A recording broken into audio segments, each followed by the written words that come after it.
Okay, well, good morning. Today is Wednesday, December 6, 2023, and we'd like to welcome everyone to the board meeting. We'll call this meeting to order at 9:04 a.m. You can join today's board meeting via phone. Dial 971-254-3149, conference ID 736-023-979 #. Audio capabilities are listen only and offered on a best effort for the public. Our meeting is also live streamed, and you can join us by going online to tctvonline.com and click on live broadcasts. Before we get started, I would like to remind everyone to mute their phone. You can do this by pressing *6. Please unmute your phone when your agenda item is ready to be discussed. For those joining via computer, please unmute your microphone and turn on your camera when your agenda item is called. All others must remain muted with their cameras turned off. Thank you. Public comment. Those intending to provide public comment to the board may attend in person or email submissions to publiccomments@co.tillamook.or.us. Public comments received by 12 p.m. on Tuesday will be distributed to the board, posted online before the meeting, and become part of the public record. You may also provide public comment virtually by registering ahead of time. To register, please email publiccomments@co.tillamook.or.us by 12 p.m. on the Tuesday prior to the board meeting. Public comments can also be mailed to the Board of Commissioners Office, 201 Laurel Avenue, Tillamook, Oregon, 97141. For more information on public comment options, please visit the Board of Commissioners webpage. Do we have anyone signed up in the room, or is anyone registered online for public comment? We don't. We do not. Okay, wonderful. Well, we will begin with the Pledge of Allegiance. Commissioner Yamamoto, would you please lead us? I pledge allegiance to the flag Of the United States of America and to the republic for which it stands, one nation, under God, indivisible, with liberty and justice for all. Okay, we are going to rearrange things just a little bit this morning. We are going to start with an update from our Public Works Director, Chris Laity. Chris, are you with us? Good morning, Commissioners. Good morning. I love that picture. Multitasking at the moment. So, kind of a broad overview of the project, of the damage and the flooding event that's out there. What's in my background is Miami Foley Road at milepost 8.8. We'll talk about that in a little bit more detail. So we had, moving into this event, we had weather forecasts that were changing all the time, and we are continuing to monitor that closely with direct calls to the National Weather Service over in Portland multiple times. Thank you, Randy Bork, who's our emergency manager, for making those calls and having that direct relationship. That's a good thing. We've had multiple road closures throughout all parts of the county. We had multiple swift water rescues through many parts of the county. We still have water on the roads, and please anticipate these that are out there. Drive slow. Water is driving too fast. You hit this water, you will likely go off the road. I imagine the emergency responders for swift water rescues are probably getting tired of trying to rescue people. Just one point of reference, the Cape Kiwanis parking lot that's currently under construction. The recently installed rain gauge saw 6 inches of rain recently, but 5.5 yesterday, another half inch since midnight.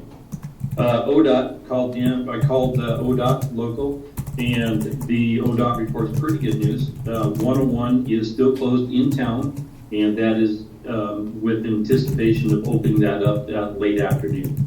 Highway 6 under the underpass is also closed, likely to be reopened up at approximately the same time, late afternoon today. The water levels continue to recede, although it's taking a long time for the water levels to drop. It's just that the volume of water is a lot. We saw ponding, we saw water in places that, according to locals, they have not seen it in a long time. And the comments on the Kilchis River is that's the highest that river has ever been, based on a number of people that have lived there throughout their life. So very large.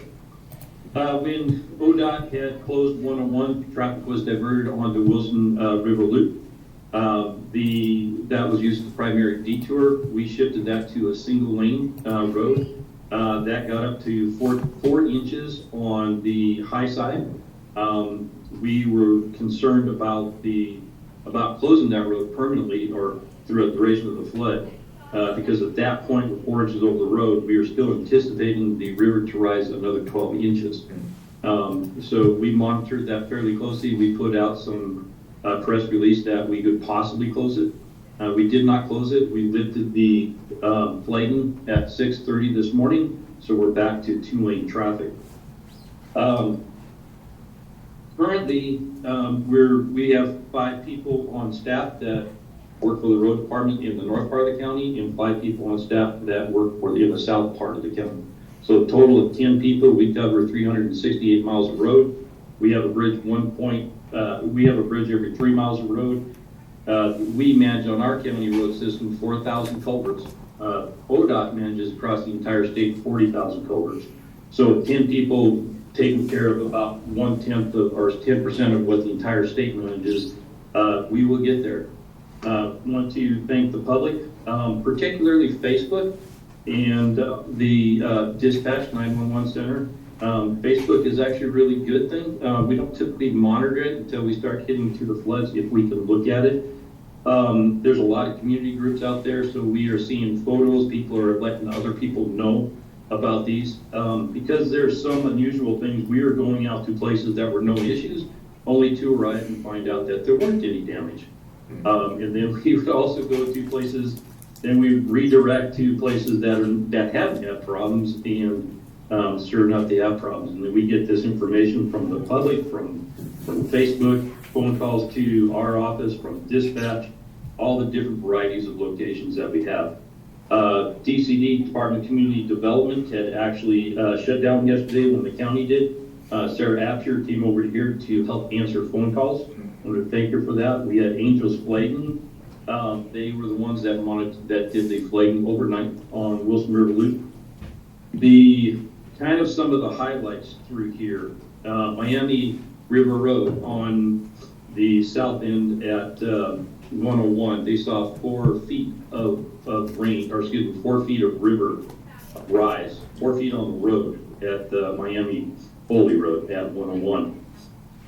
That water has subsided. You can now drive up Miami Foley Road from 101 up to milepost 8.8, and you can also drive from Highway 53 down Miami Foley to milepost 8.8. We'll talk about emergency declaration in just a minute.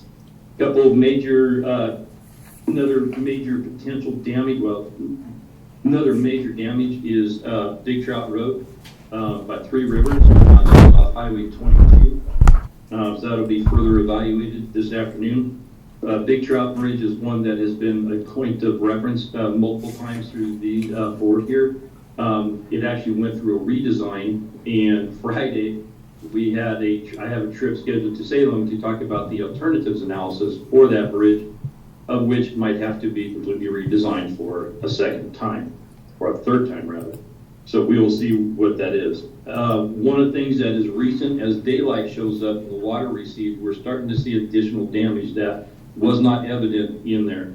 If you are driving a road and the road is adjacent, parallel to, right next to a river, be cautious. As the water level drops, we are seeing some road washout that was not evident in the dark and when the water level is high. Tone Road is currently seeing a potential washout on Tone Road, and there may be others. So slow down in particular to roads that are adjacent to the rivers. Also, where the river overtops and the river wants to go over the road, there is concern as it goes across the road, it starts to undermine the road. So any place where you've seen water go across the road, be cautious. If you drive the road parallel to the road, be cautious. So the milepost 8.8 on the Miami, that is Crystal Creek. So Crystal Creek and Dry Creek were damaged also no damage to Dry Creek right now, but they were damaged in 2015, December 2015. using federal highway emergency relief money. ODOT managed the project to bring a consultant on board to redesign that bridge. The project was awarded to HP Civil. Both projects being built in conjunction was $2.4 million for the construction component of that. And it didn't have the information quickly available to me on what the engineer money was associated with that. I believe we were about $300,000 for construction engineering to monitor that and make some changes as need be. The asked for an emergency declaration for a couple things. One is in order to claim disaster declaration from the state, each of the counties, they need to exceed a total dollar amount. And I don't have that, but I believe it's around 7.6 million. We have certainly met our threshold. The Office of Emergency Management is starting to collect data. It is unknown whether or not the state will declare a disaster on that. Meanwhile, with Miami Foley Road being closed at milepost 8.8, there is no traffic ability to go from the north to the south. If 101 slides, then there is no traffic going north or south throughout the entire county. There are potential options on logging roads, although we prefer not to use that. When we responded to the culvert blowout at Crystal Creek, the crews made it to that point prior to the Miami overtopping down by 101. So we actually stranded 3 of our road crews in that area. They were able to get out doing logging roads. Took them additional time to do that, but we were able to get, again, 3 out of our 10 people that do maintenance were able to get back to doing storm damage, so that took a little bit of time. So significantly, a significant impact to our road system because we can't get out there and take care of it with the bodies we have. We do have 4 vacancies that in the maintenance side that we're still looking for. So the Big Trout, or excuse me, the Crystal Creek was awarded to HP Civil for next summer's construction. Total cost for those 2 bridges built in conjunction would be $2.4 million. With HP Civil having that contract in place, I contacted ODOT. ODOT did not believe that they could move fast enough to work directly with the contractor. So I started talking to the contractor. We were able to identify locations we were able to track down 60 feet beams. We were able to track down 60 feet beams. The original bridge was scheduled for 50 feet. What you're seeing behind me is Crystal Creek. That is 30 feet of washout. So the 50 foot was actually a pretty good number. 60 feet are beams we could find. Originally, we found beams out of Seattle. We were able to find some newer beams out of Eugene. They are used beams, but they're perfectly adequate for what we need. Each of the beams were inspected by a structural engineer. These bridges sit on piles, so they're metal I-beams that are driven vertically into the ground, and that's what the bridges sit on. Most bridges in the county are that way. Rapid construction is instead of pouring concrete collar or concrete cap on top of these piles, for expedited, we are welding a steel plate on top of that so the beams can sit on top of that. So that way we can get this up. The conversation was, do we go with a temporary bridge or do we go with a permanent bridge? They decided that a permanent bridge was more appropriate. Otherwise, we'd be taking this bridge out in the summer and then putting the new bridge back in. So permanent bridge. So the quote from after the contractor worked pretty heavily yesterday afternoon, and the engineer worked on that to come up with a concept plan. A lot of phone calls happened yesterday afternoon.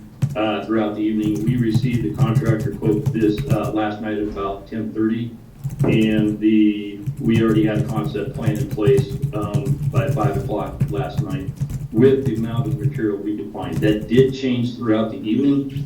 So in order for us to contract directly with that, we needed to declare an emergency throughout the county.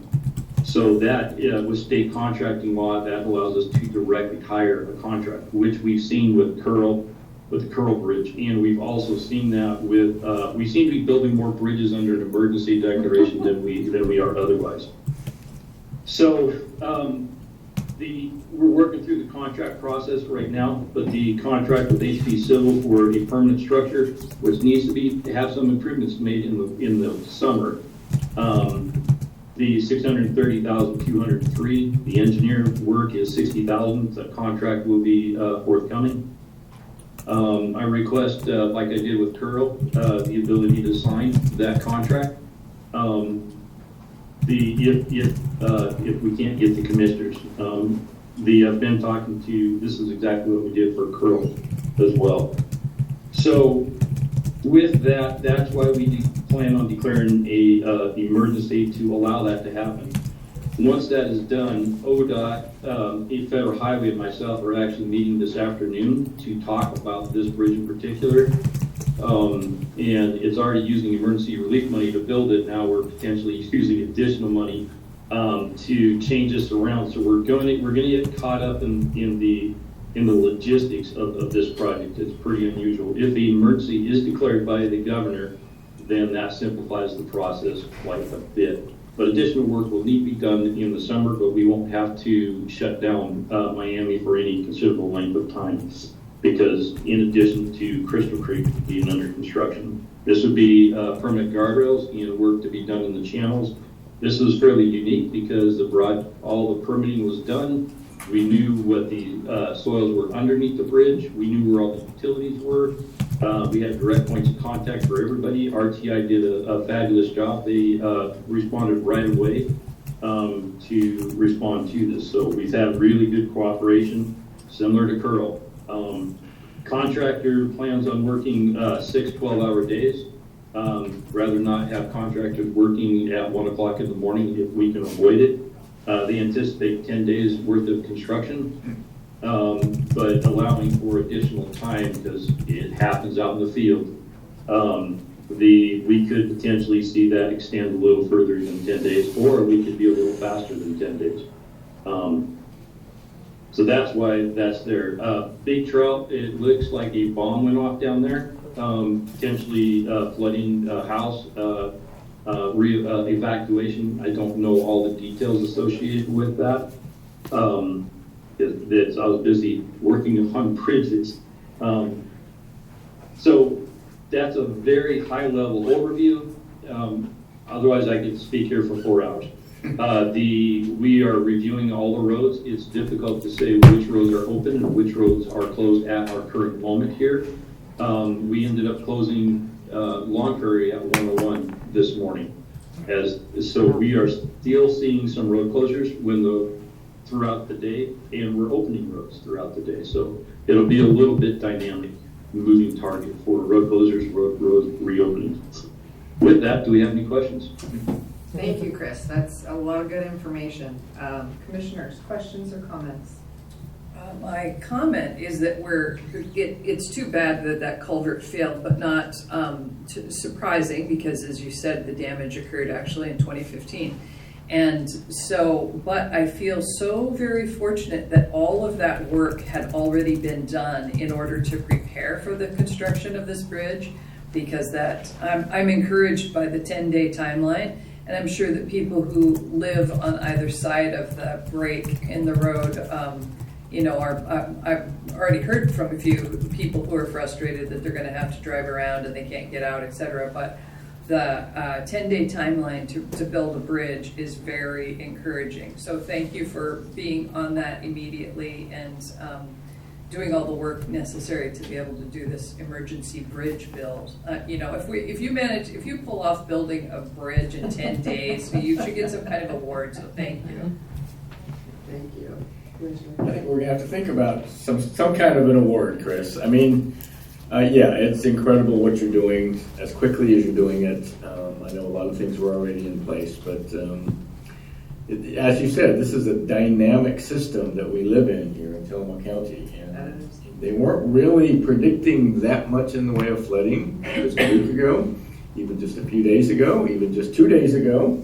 But that atmospheric river hose just got pointed right at Tillamook County. And Things happened so quickly yesterday. It was truly unbelievable. It was. At least I was not anticipating this level of flooding in the county.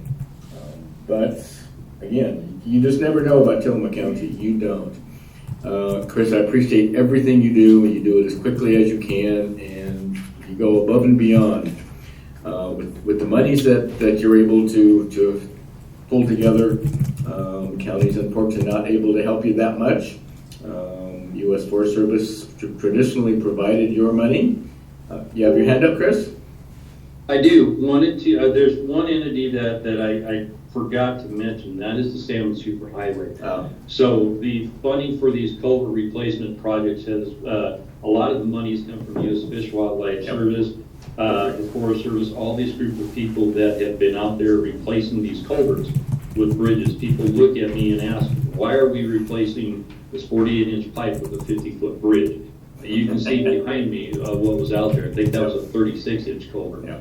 That is now 30 feet of road damage. So this explains why we do that. The Salmon Superhighway, those projects that have been installed, quite a few, we would have lost a lot more bridges or a lot more culverts had that work not taken place. Right down to the Fairview Huey culvert that we put in this summer. That functioned exactly as how we wanted it, no damage to that road. So I just wanted to thank Salmon Superhighway for their hard work and effort that they were able to bring a lot of money and pull a lot of these culvert projects off. Mm-hmm. And again, that's kind of a new entity to Tillamook County, and they're relying on a different funding stream that all of our other watershed councils have been working through. So it's great to have Salmon Superhighway in place today. Chris, I want to ask you one question. You did not mention the 101 closure just south of Nescoan. I take it that's been opened again. I don't have any updated information on that. Okay, I'm looking at Trip Check, and It never did get updated. Commissioner Scarman and I had this conversation yesterday. Trip Check is a great tool, but unfortunately, when we have events like this that are happening so rapidly, it takes a long time for Trip Check to really catch up with what we're doing. So even though it's a great tool, you just can't rely on it all the time. You can't, because things don't get updated as quickly as we would really like them to. But we understand when people are all out in the field taking care of issues that we have. And unfortunately, we had so many issues yesterday in Tillamook County, and we still have them today. So I would just ask people, please be very careful out there driving.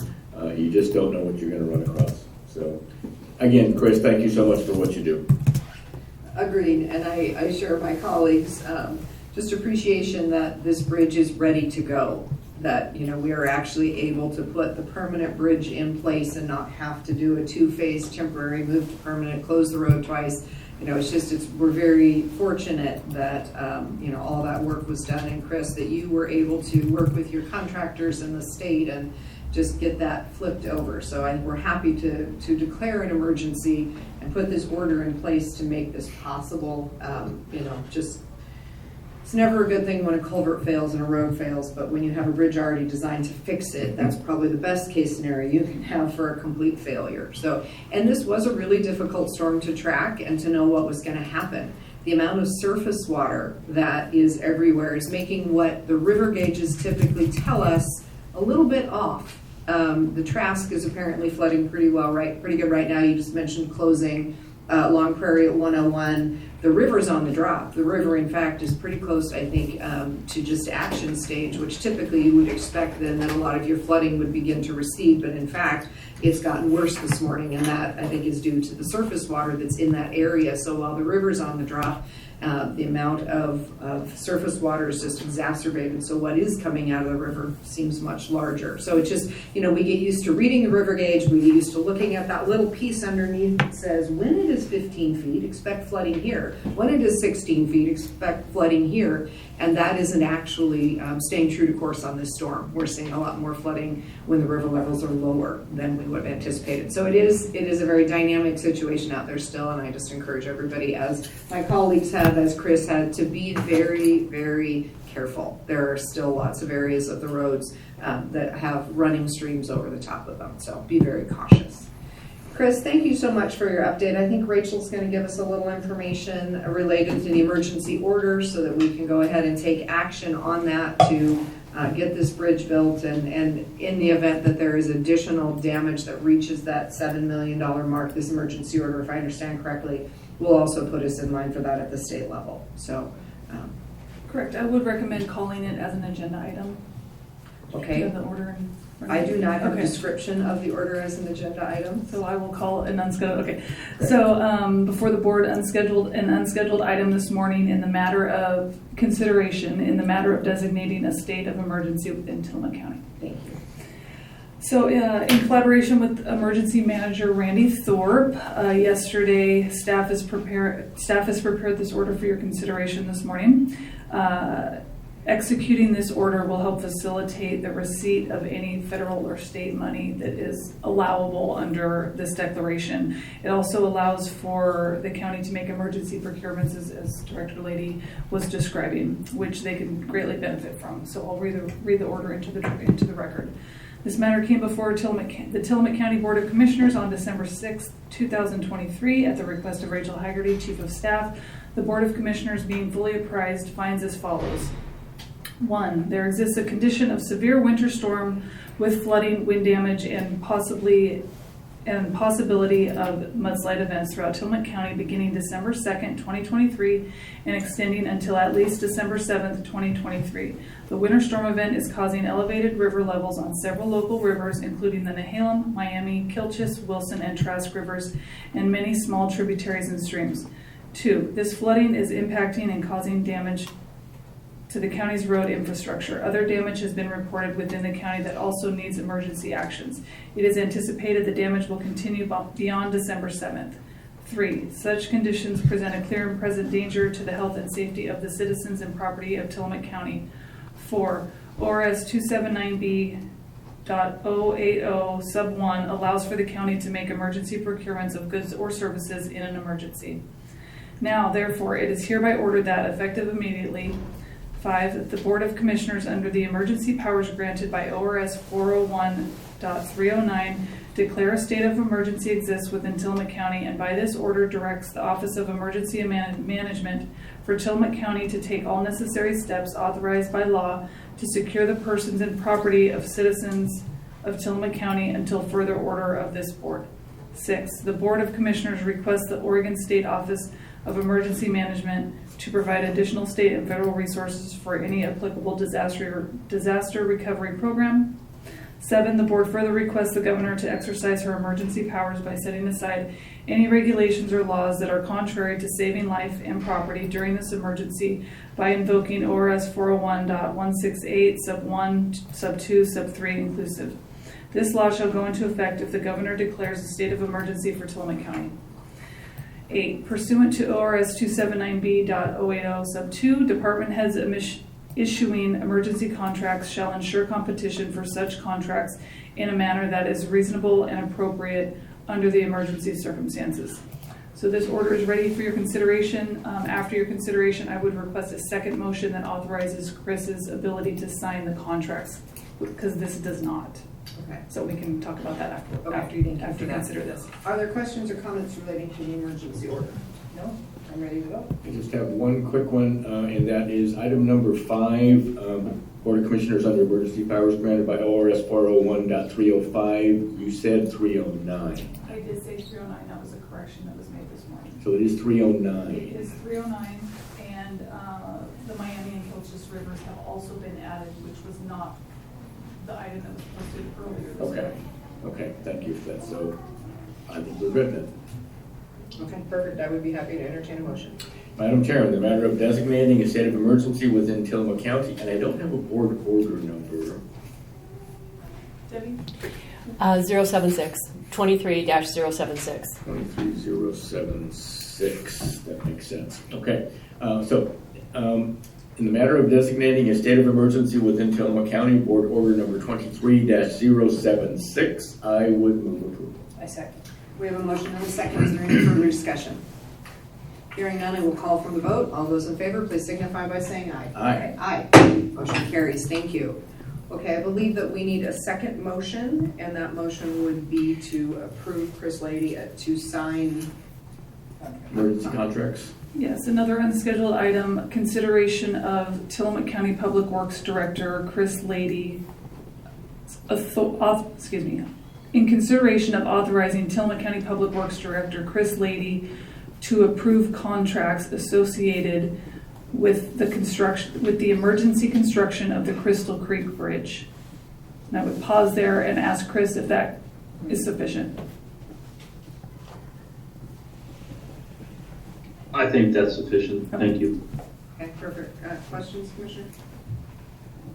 Madam Chair, in consideration of an order to authorize Public Works Director Chris Lady to approve contracts per the Crystal Creek Bridge reconstruction or construction project, I would move approval. A second. We have a motion and a second. Is there any further discussion?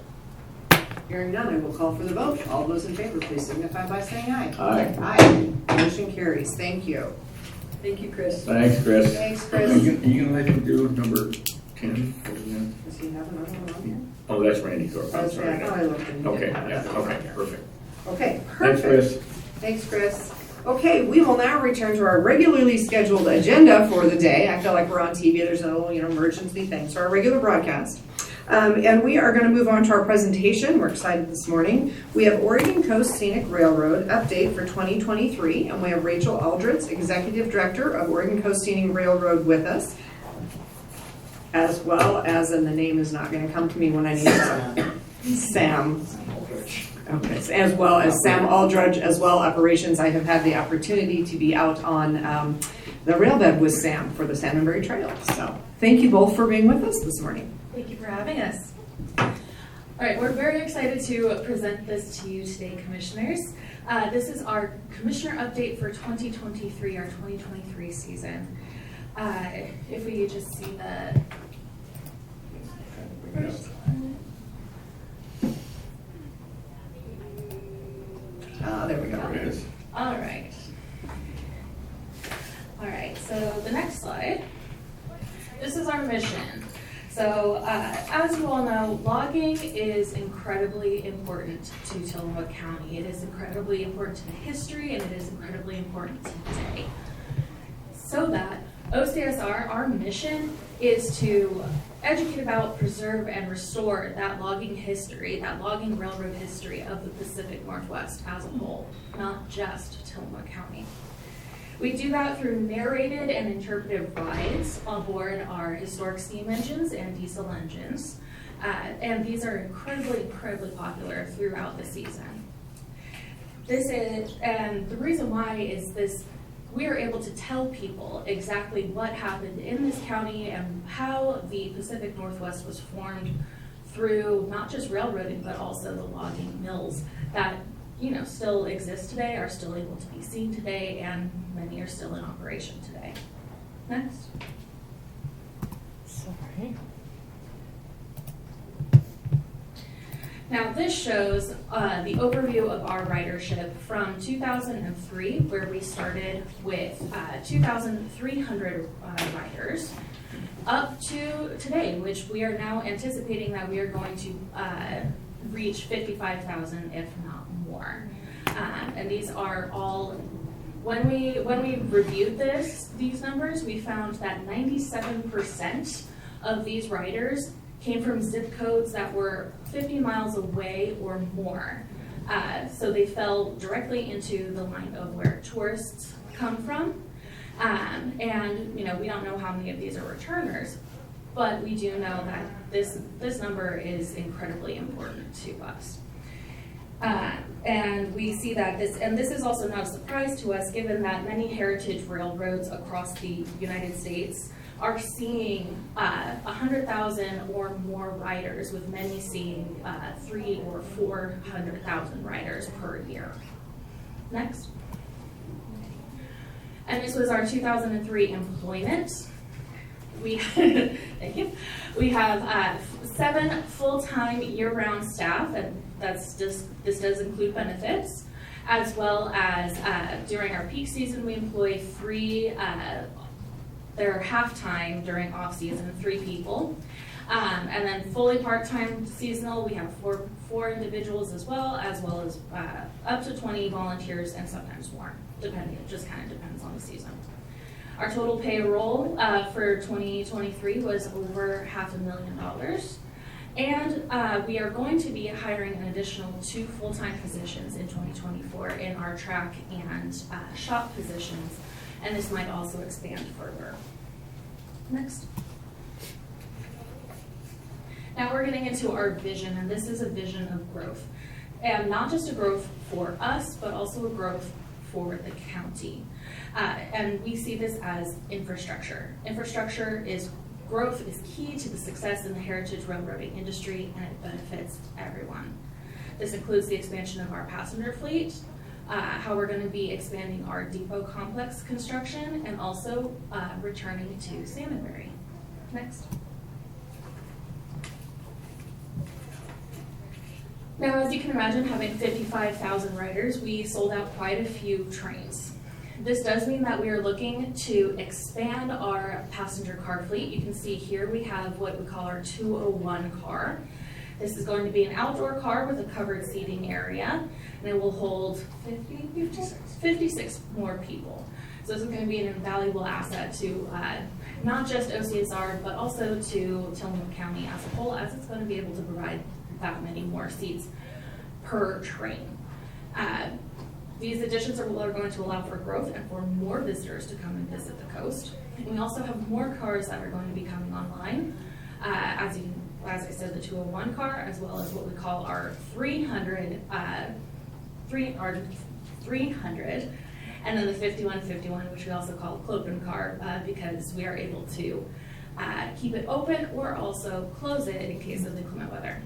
We also have an observation car and a table car that will be coming, and 2 Southern Pacific open window cars, which if you know anything about what we have, you'll see our Wilson River car, which is one of our more popular cars. Those 2 cars will be exact twins to it. Next.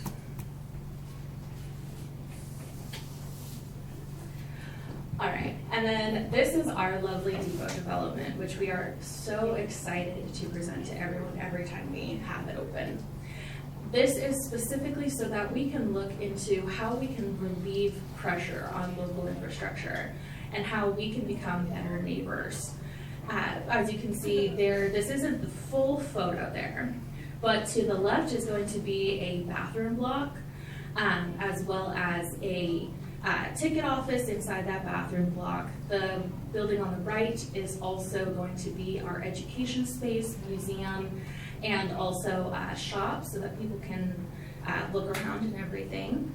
And this will also increase ADA accessibility, as we will be adding sidewalks and also different walkways that allow for wheelchair access. And this will also boost our education programs and the passenger experience. Thankfully, right now, we have completed our phase 1, which was getting with our engineers and planning all of this. Phase 2 is currently in construction, and phase 3, we are currently looking for fundraising. We've just received a $100,000 grant from Travel Oregon, and we will also be applying for the VTC grant later this month.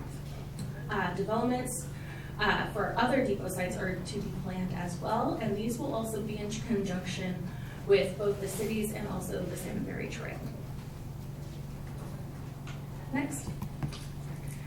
And here's an overview of what we are looking for in Garibaldi in particular. It's a little bit hard to see all the details in there, but we have plans for expanded parking, EV parking, the bathroom block, covered waiting area, as well as the restoration of the Southern Pacific Telegraph office that is currently sitting in Garibaldi, and a working water tower. And we do plan for this to be an absolutely beautiful area for people to come and visit and just to add to the beauty of the area. Next. And finally, this is our vision, which is our return to Salmonberry. Right now, when we were in 2015, we ran trains up to Salmonberry until a storm, which was mentioned earlier, washed out the tracks and created a log jam at Fall Creek. We do currently have 2 bridges that are in need of major repair, but that does not dampen our spirits for this because we envision this area as a recreational corridor. Something that is not just for trains, not just for hikers, not just for bikers, but something that is accessible to everyone. People who are not able to walk can take the train up and see this beauty of the Salmonberry. Hikers, bikers, kayakers, fishermen, families, everyone will be able to use this recreational corridor together. Now, to make this happen, I'm going to pass it over to my colleague. Next slide, please. So one of my main roles in the organization is coordinating capital projects and also doing the numbers work. So my part of this presentation, I'm going to be looking at the economic impact of these growth visions that we have.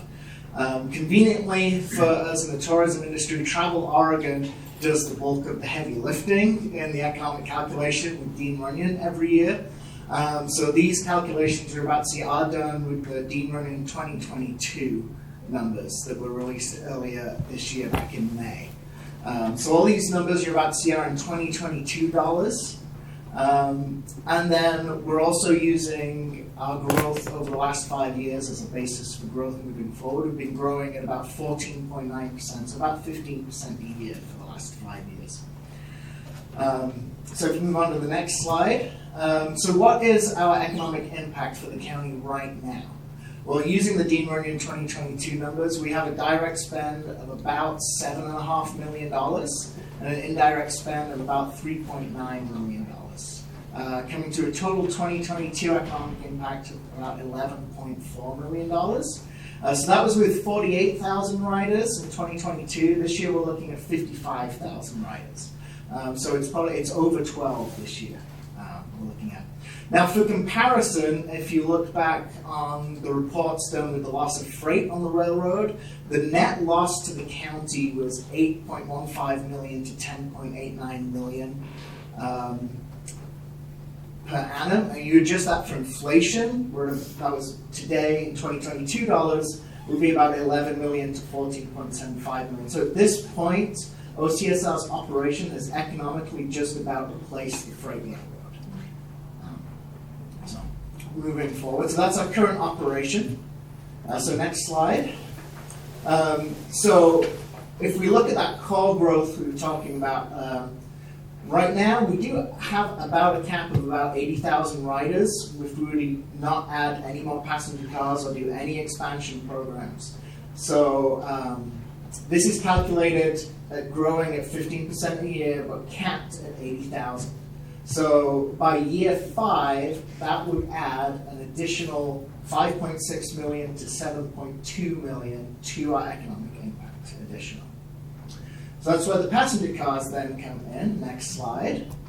The passenger car expansion that Rachel talked about is about removing that $80,000 rider cap. It's about not turning away people. During July and August, we have to turn away quite a lot of people. And even at this time of year in December, Black Friday weekend, we had sell-out trains, and Christmas at 300 people a train. So have a goal to bring on 7 additional cars online. So not just longer trains, but more trains. We can have 2 trains running at once. With this, it would be looking at adding by about year 5 anywhere from about 850,000 a year in economic impact to 8.7 million on the high end. Which, for reference here, the low end of these calculations is 5% less than the current growth rate, and the high end is 5% more. So 15%, so 10%, 15%, 20%, just to clarify that. So that would be the impact of the passenger car expansion planning we have. So next slide. Rachel also talked about the depot stuff. So this has actually been one of the hardest items to calculate. We talked to several of the heritage railroads for their data, and it's very hard to quantify exactly what the economic impact of the depot alone is. What we do know is that it will be adding jobs. They'll probably have an additional year-round job just for someone managing the Garibaldi depot. But the primary value of depots is they make those higher range scenarios more valuable, more likely to happen than the lower range Just a scenarios. second. Yes, Debbie? Chris has asked if he can interrupt. Chris Laity. Yes. Sorry, I hate to do that, but in an emergency, That's which fine. we've just declared. That's fine. Chris, go ahead. So, it's very dynamic. We lost or losing the southbound lane of Sand Lake Road near its intersection of McPhillips. So southbound traffic or northbound traffic going to Pacific City may want to consider rerouting onto Highway 101. Again, very dynamic. This is an area that had slid before, I believe, back in '96. So very dynamic. Okay. Wow. Thank you, Chris. Okay, back to economic impact. So the depot expansion benefits as well is not just Garibaldi. Garibaldi is where our primary focus is right now. In fact, the picture of Great Crossing on the right-hand side of that slide was a big upgrade we just did to the 3rd Street crossing in Garibaldi, adding in a 3rd track ready for the depot. ODOT funded a large portion of that work, as did the VTC grant, facilities grant last year. I want to draw attention in the middle. This is a building that was actually donated to us by the city of Beaverton.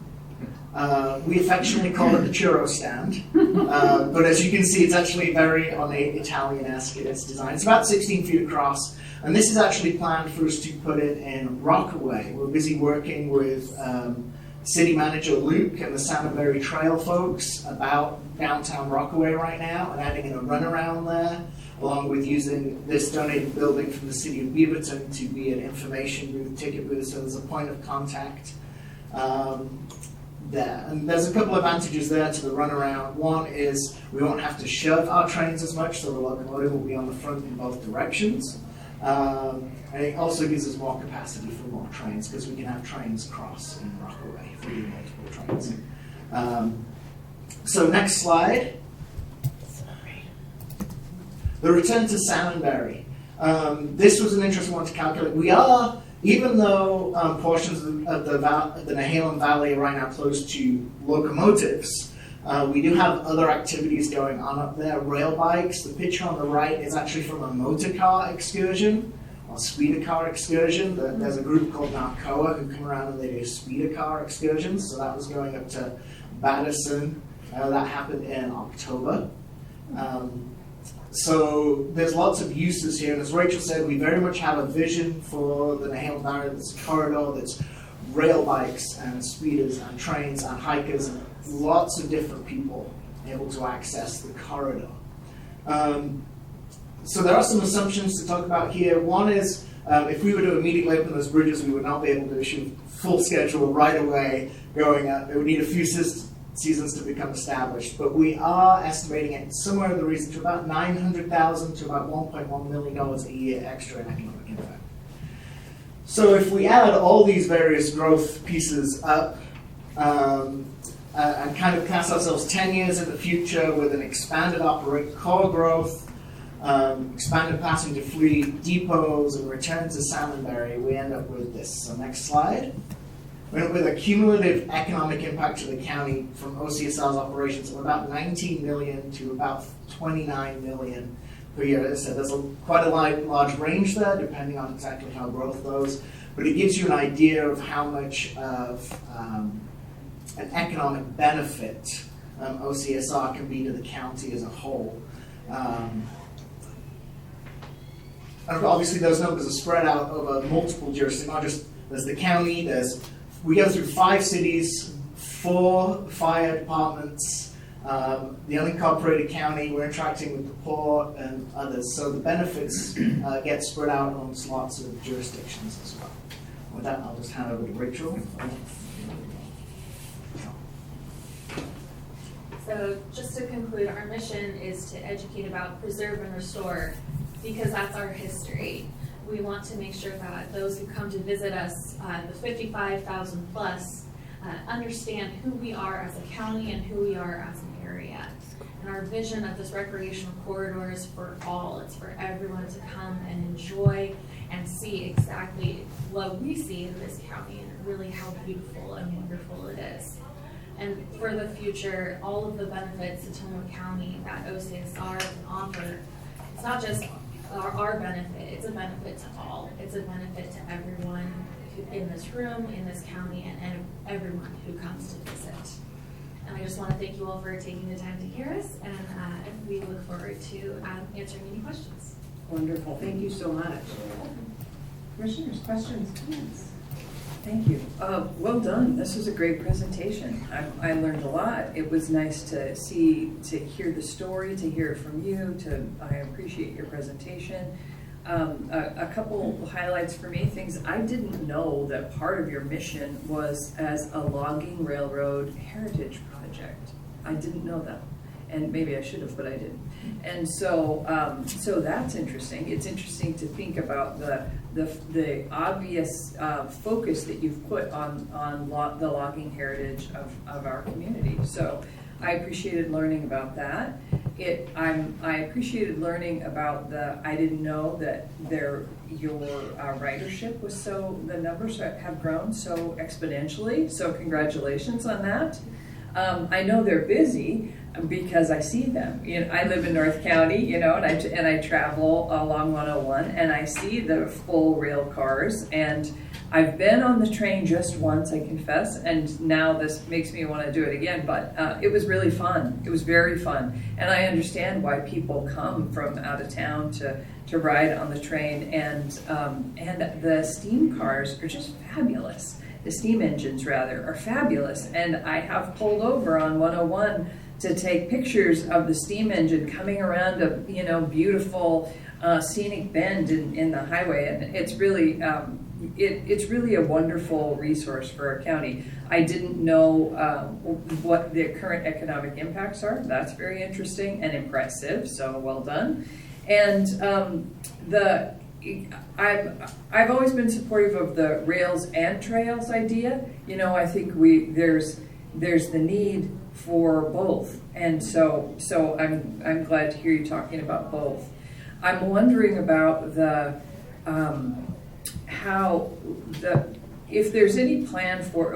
I'll back up for a second. I was in a meeting recently in an economic development workshop with Michelle Bradley, who's the director of Port of Tillamook Bay, and she was describing to someone in this workshop about the 2015 storm and how expensive it would be to repair the railroad through the Salmonberry. And I don't remember the exact number she quoted, but it was many millions. So I'm wondering, do you have a plan for that? How could that possibly happen? Is there a plan, or is at this point is it just a vision? I don't mean just in a disparaging way, but hopefully you know what I mean. Yes. So certainly in terms of rebuilding the railroad at Cochrane and beyond, the FEMA estimate was somewhere in the region of $80 million. Right. Back when we were at Salmonberry in 2015, we were actually pushing on towards Enright, which is the limit of our lease, Enright. And there had been, we were using Rick Franklin Corporation, Albany Eastern Railroad, and they were coming in considerably lower than the FEMA estimate. In terms of our goal to get back to Salmonberry, when we say the Salmonberry, we're not necessarily talking about the Salmonberry Canyon, we're actually talking about the Salmonberry turntable site. So where the Nehalem River and the Salmonberry River have their confluence, there's a large area across the Nehalem there where the Salmonberry turntable was for the help locomotives on the hill. I'll break in with Chris one more time. Sorry, he's got his hand up. Chris? So with the looks like we'll lose that southbound lane. What I would like to do is bring a geotechnical engineer to evaluate that so we can start moving for a design, and then also bring the designer for the Big Trout Bridge to evaluate that scenario. So if possible, I'd like that board order expanded to allow me to contract with engineering and engineering only at this point to help with assessment and evaluation. So to clarify, it's not a board order. I didn't correct Commissioner Yamamoto because it's not that big of a technicality, but you might want to make a motion that just says Chris has authorization to execute contracts under this emergency declaration if he's unable to present them to the board in a timely manner. Something along those lines. I hope you didn't write that down verbatim. Okay. Yeah. And the order does give the department heads the ability to, take reasonable and appropriate steps to, procure contracts to deal with the emergencies. So we probably should have put something in the order, maybe Rachel, about allowing them to execute it as well. The order goes on that. Yeah. Okay, I think so, Madam Chair, I would, are we amending our No, I don't think you need Okay. to do that. So- Rachel's right. Madam Chair, I would move to allow Chris Lady, Director of Public Works, to be authorized to execute contracts as necessary for Under this emergency declaration. under this emergency declaration. Is that clear enough? A second. Okay, we have a motion and a second. Any further discussion? Hearing none, I will call for the vote. All those in favor, please signify by saying aye. Aye. Aye. Motion carries. Thank you, Chris. One question for Chris, if I may. Yes. So Chris, that was, in the past, that was a huge washout. I mean, that's very steep down to the beach there. So I take it that's the same area we're talking about that occurred previously a decade or so ago, correct? That's correct. It's, I've not been out there, but my understanding it is just south of where, and there are miles and miles of pipe that go underneath the Okay. road at that location. Yeah. To repair what was blown out in I believe 1996 was the year. Okay. This would be just possibly that location or just south of that location. Okay. Because again, that's a vital link between South County and Central County. I wish you the best of luck on that one. And Chris, That's for why I need a geotechnical engineer. yeah, Chris, for our viewers, that's just south of where? That is just south of the intersection of Sand Lake Road and McPhillips. Thank you. So right at 1000, Okay, 1,000 tracks. right at that camp. Okay, Okay. thank Wow. you. Thanks, Chris. And Chris, Sand Lake is open, is it open one way right now? Or have you closed the entire road? Currently one way. It's where we've lost a shoulder. Anticipate we'll lose the rest of that lane, but so far it's open to one-way traffic with a potential full closure. Okay, so for people to be aware that that may become a full closure. So they want to choose carefully if they are able to use perhaps 101 instead. Okay, thank you. Thank you. I'd like to thank Sam and Rachel for your patience and with these interruptions. And I can't help but think about the 2015 storm where we would have been talking then about the failure of the railroad system. In addition to the roads we're talking about today, in 2015 it was railroad. So it's very interesting that you're here with us today. Yeah, it is. It is. For sure. So sorry, I believe we were talking about the Salmonberry. Yeah, so when we talk about Salmonberry, we really need the confluence of the Nehalem and the Salmonberry. Okay. In terms of the washout of the freight line, like the severe damage at mileposts like 807, 805, that's not within our running rights, the rest of it. For getting back to Salmonberry, there's two bridges. First of all, the second crossing of the Nehalem, which is just outside of Mola. That bridge, there's no storm damage per se to it. It's more the pilings that hold up the main steel span are still the original pilings. And we have to have an outside contractor come in because they're 28-foot long pilings. They have to have a special vehicle that can replace them from up on top of the bridge. So that's about $1 million. We're pursuing Connect Oregon grants with that, and Senator Weber has been working with us on pursuing funding for that bridge. Once that bridge is done, the other one is Fall Creek. That was taken out in the 2015 storm. Commissioner Scar got to see it in person.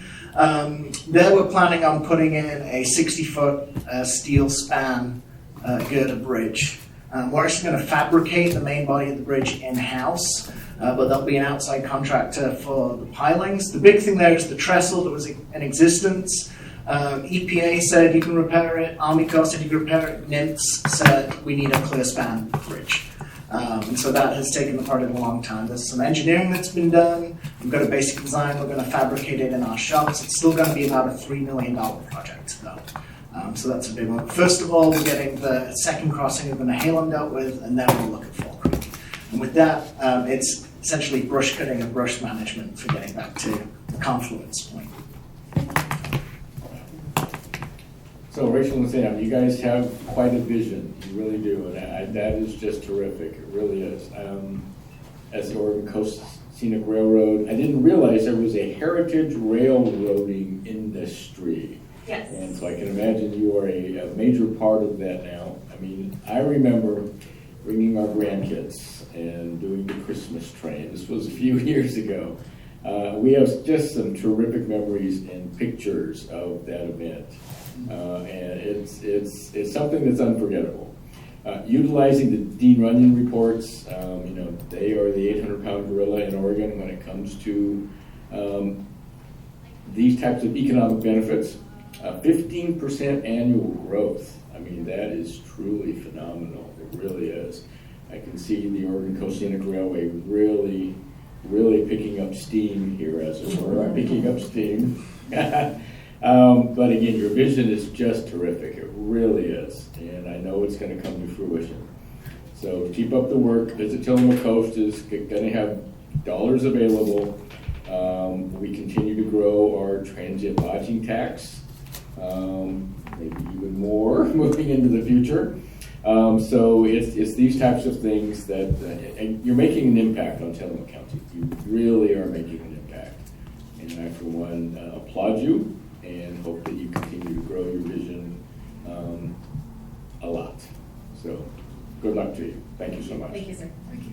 Yeah, and I've had the opportunity to be thinking about this from the Salmonberry perspective for the last couple of years, and you guys have been great partners. You stepped in and just said, there's actually a better way to do the work that we do if we do it together, because the railway actually has opportunities for us to build trail and things right now, right along what you do, and you said, let us help. So can't tell you how much we appreciate just the partnership at Salmonberry Trail that you have stepped in with, and we look forward to that. It's a challenging piece to figure out the rail with trail, but I think that with your partnership, it's very doable.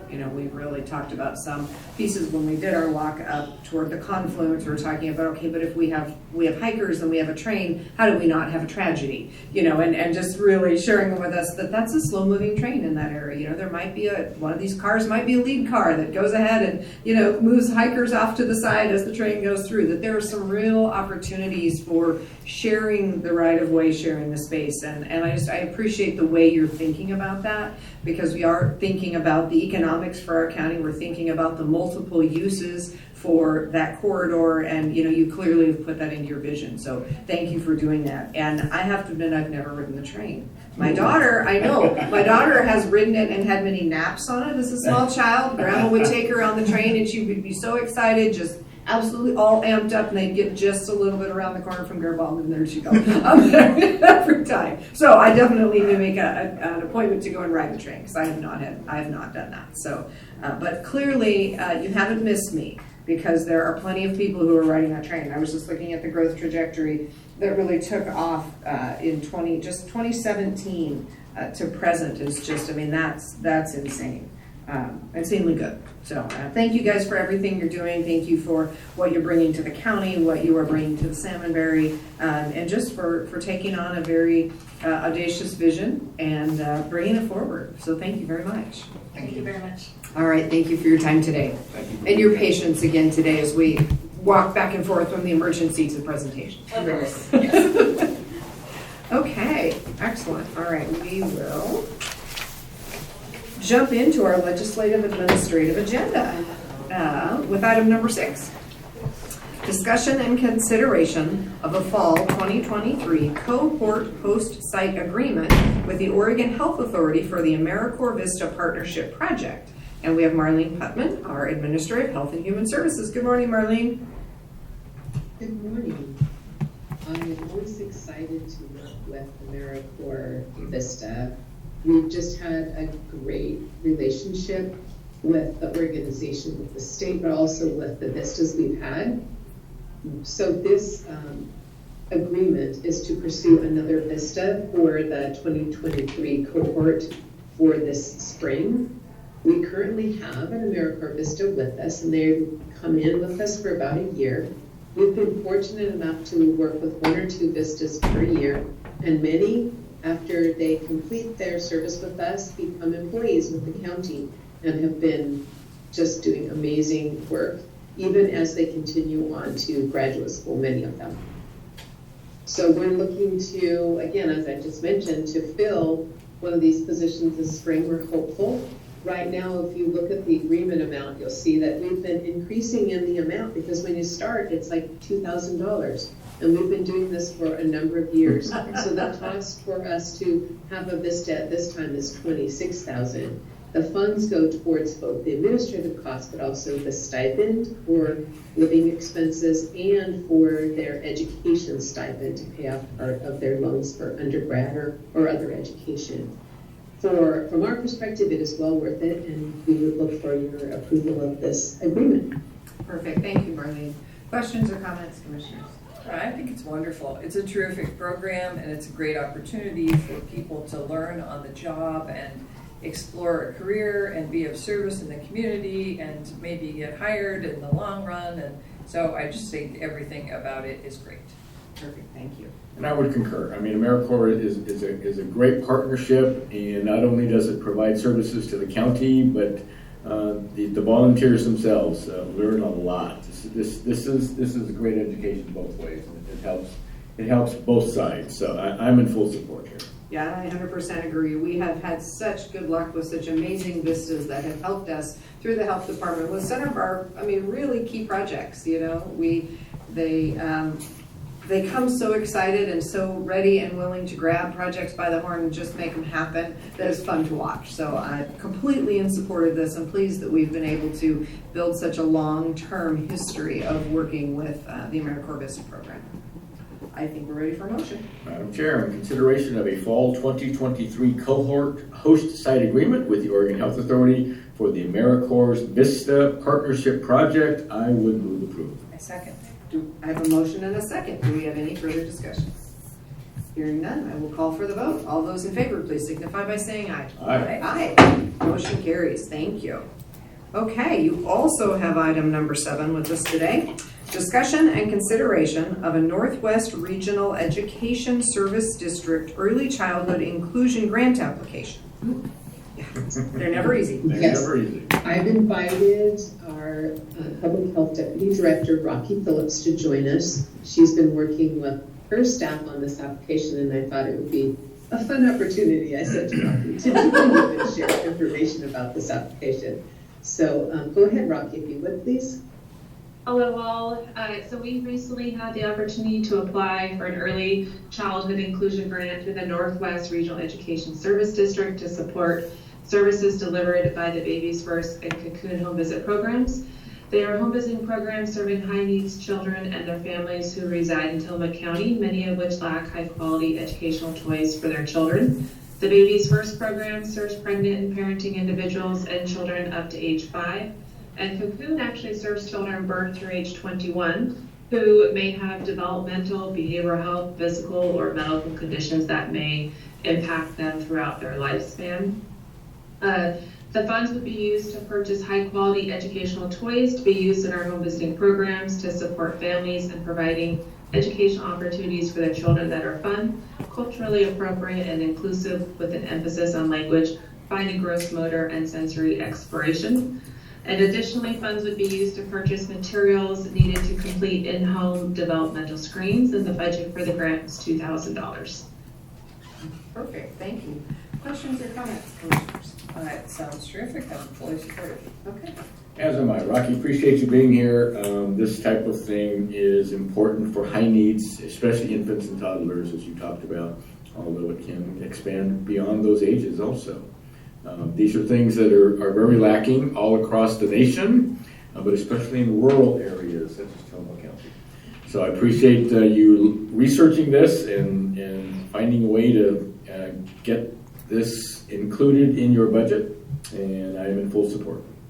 Perfect, as am I. Age-appropriate developmental toys for kids are just so crucial. You know, brain development starts so early in pregnancy, and those early years are really important. And having the right stimulations for children is just something that you can't go back and replace later. So I think it's fabulous, and you guys do work with some very, very high-risk families who just, they don't have access to that outside of what your visiting nurses will bring. So I think it's a great grant, and I appreciate your preparing it. I think we're ready for a motion. Madam Chair, in consideration of a Northwest Regional Education Service District Early Childhood Inclusion Grant application, I would move approval. I second. We have a motion and a second. Is there any further discussion? Hearing none, I will call for the vote. All those in favor, please signify by saying aye. Aye. Aye. Motion passes. Thank you both for being here. Thank you. Thank you. And if you have a minute, I'd like to share just a quick update on a previous grant application as well. Yes, please. So a couple months ago, we had the pleasure to apply for a grant with the Night Cancer Institute Community Partnership Program. Health and Human Services received notice just this week that we were awarded, well, I guess actually it was last week, but you know, holidays and all. We were awarded the grant in the amount of $30,509. So in partnership with Tillamook County Wellness and the Access to Care Committee, we will be moving forward to create a health literacy program and resources for Tillamook County residents that have a special focus on the early detection and treatment of cancer. And we are excited to get started on this work in January.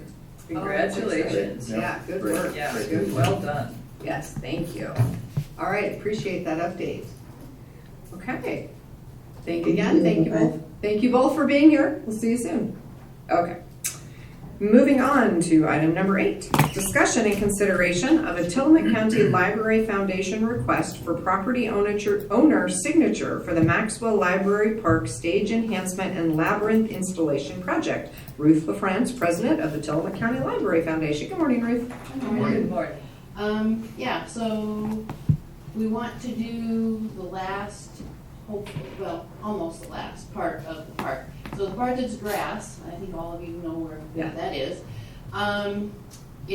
We have proposals, so there are going to be steps added to the front of the stage. Did you get copies of these pictures and stuff, or do you need to have me show this to you?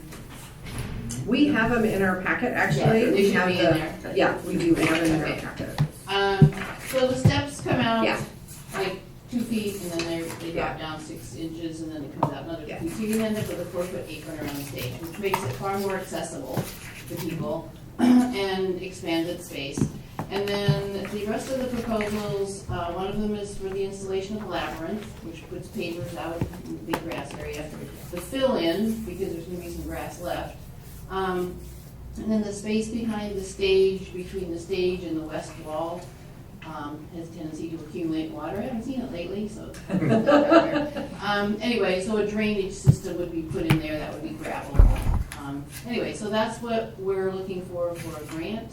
Our budget, if we receive the grant from the TLT grant, then the rest of the money we can supply, and that would pretty much finish up the park. And one of the things that putting all these pavers in does is it makes it really ADA accessible. The grass, underneath the grass is kind of lumpy. So anyone traveling with any kind of mobility aid or whatever is going to have a difficult time. And that's our audience area. And the stage, as some of you know, it was only finished in May. Summer reading programs happened out there. We obviously did a dedication. My understanding there was a county retirement party that was held in the park. And there were a couple of Chautauqua speaker series programs that were held. And so in a really short period of time, it was really used until it started raining. And there are already plans in the works for next summer. So the summer reading program is going to be out there. One of the things that the library is doing is partnering with TAPA. And on July 4th, there will be a reading of the Declaration of Independence on the stage. And you will all receive an invitation to come as speakers. So I will You know, it doesn't hurt to have a little piece of paper and, you know, Yeah. read your little part there. Yeah, it's a very moving thing to have, to do that, so I'm really excited about that.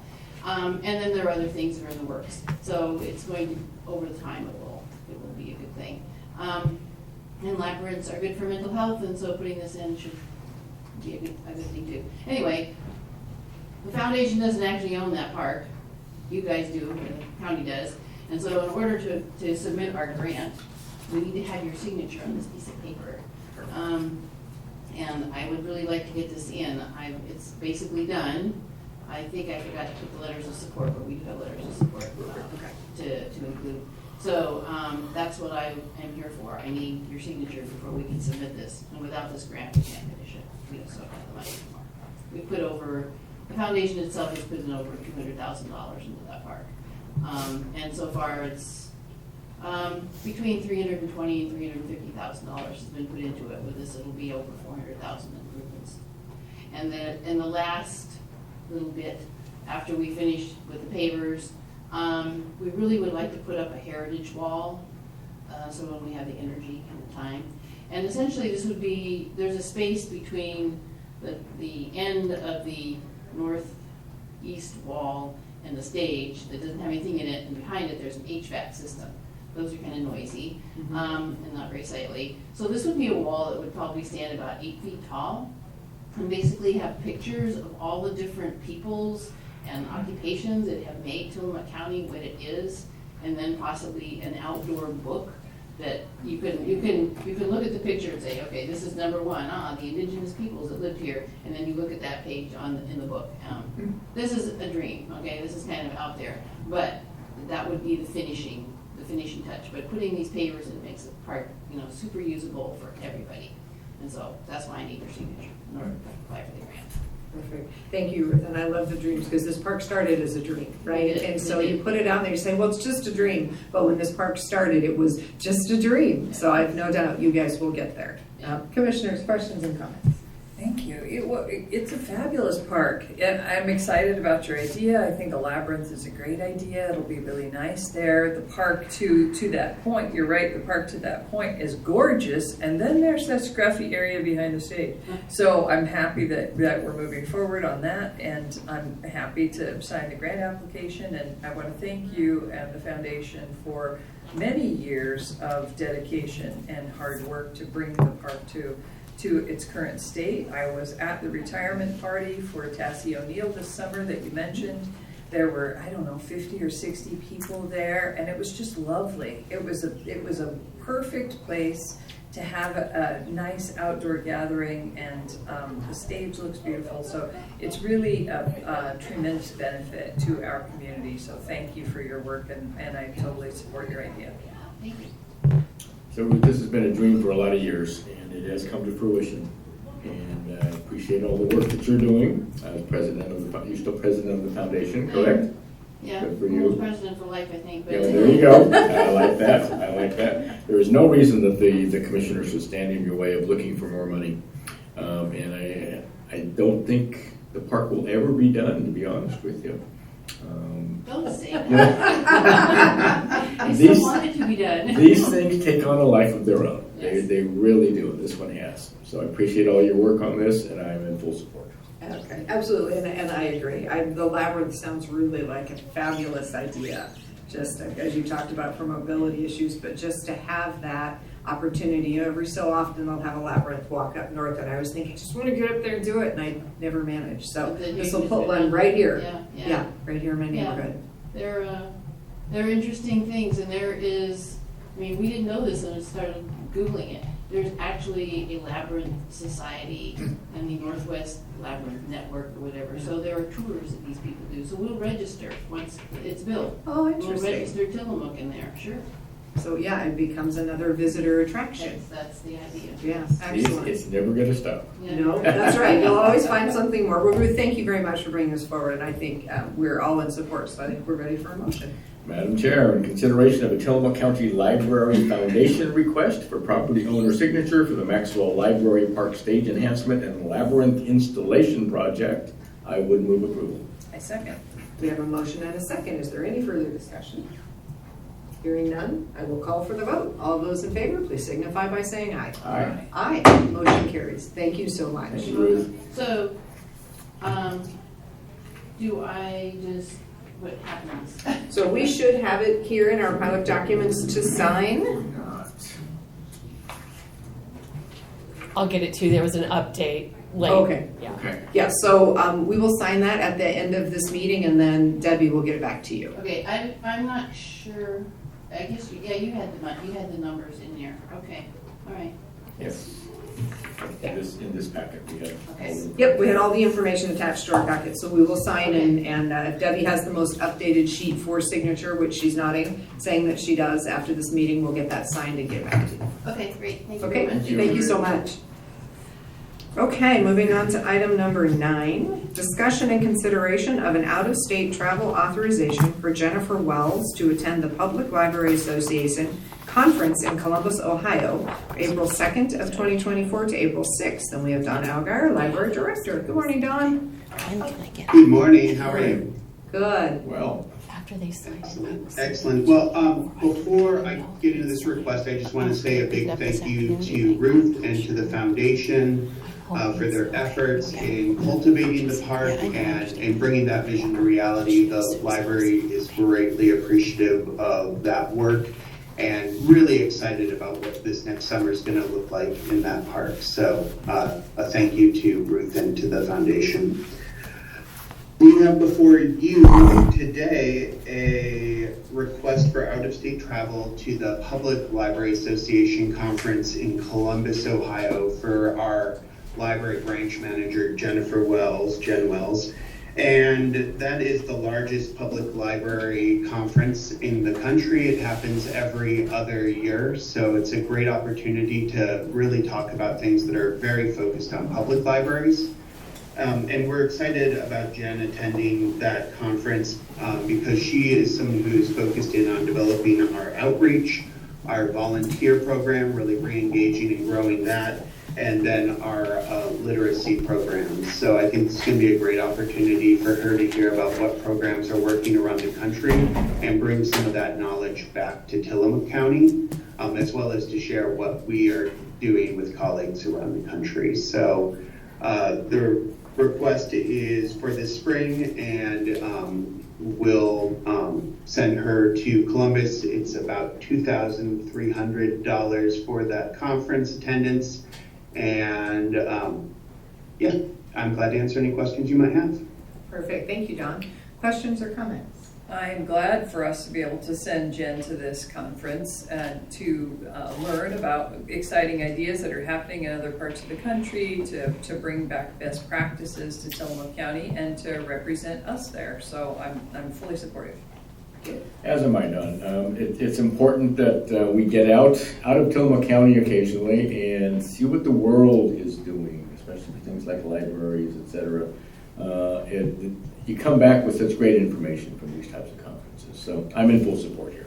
Perfect, and I agree with what my colleagues have shared. We want to have our staff have these opportunities. You know, they really do an amazing job for us, and giving them the chance to get out and really do learn some of those best practices and stretch and expand a little bit, as well as share what we're up to. So absolutely in support.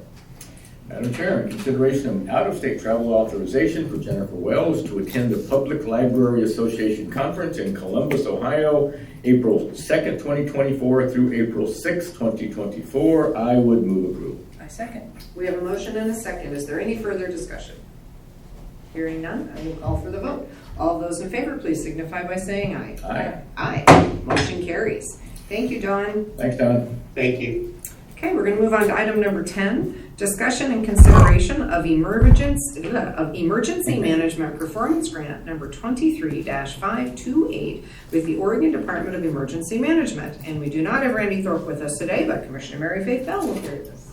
This is the grant that we seek annually to pay for our emergency manager. So the Oregon Department of Emergency Management pays half the salary of our emergency manager, and they also pay half of a .25 position that's the emergency backup for the emergency manager. And we currently spend that amount on Under Sheriff Kelly. So Under Sheriff Kelly is the designated person who will fill in for Randy Thorpe in the event that Randy is unavailable in an emergency. So it's a great resource to us. It's a no-brainer. It's important to our budget, and I recommend that we approve it. Okay, thank you. Questions or comments, Commissioner? No, I'm in full support here. Randy's doing a terrific job. And I think this is absolutely something we need to do. Okay, I am also in support. Certainly, having the assistance to fund our emergency manager is crucial as we sit here today going in and out of emergency conversations. We are not without our fair share of emergencies. So I think we're ready for a motion. Madam Chair, in consideration of Emergency Management Performance Grant number 23-528 with the Oregon Department of Emergency Management, I would move approval. A second. We have a motion and a second. Is there any further discussion? Hearing none, I will call for the vote. All of those in favor, please signify by saying aye. Aye. Aye. Motion carries. All right. Item number 11, also to be carried by Commissioner Bell. Discussion and consideration of an order in the matter of the reappointment of members to the Tillamook County Fair Board. Thank you. It's time to reappoint members to the Fair Board. I think we have Cammie Von Sagern in. There she Here is. she is. So Hey. I'll invite Cammie to talk about these Fair Board members. Thank you, Commissioner Bell. Good to see everyone. It's been a little while since I've been present. Yes, we've been very busy at the fairgrounds, as you can imagine. Today you are, before you have the reappointments for Dennis Greiner, who is our acting Fair Board President, and John Wehage, who is our acting Fair Board Vice President.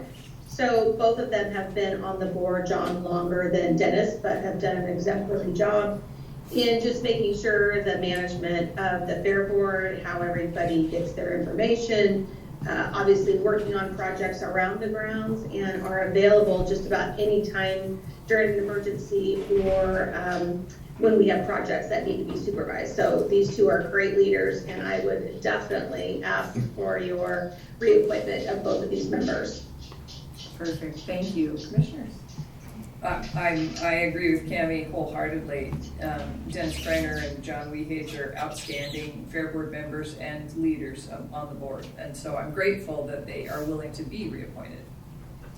And I concur with that. John and Dennis are part of Tillamook County's elite.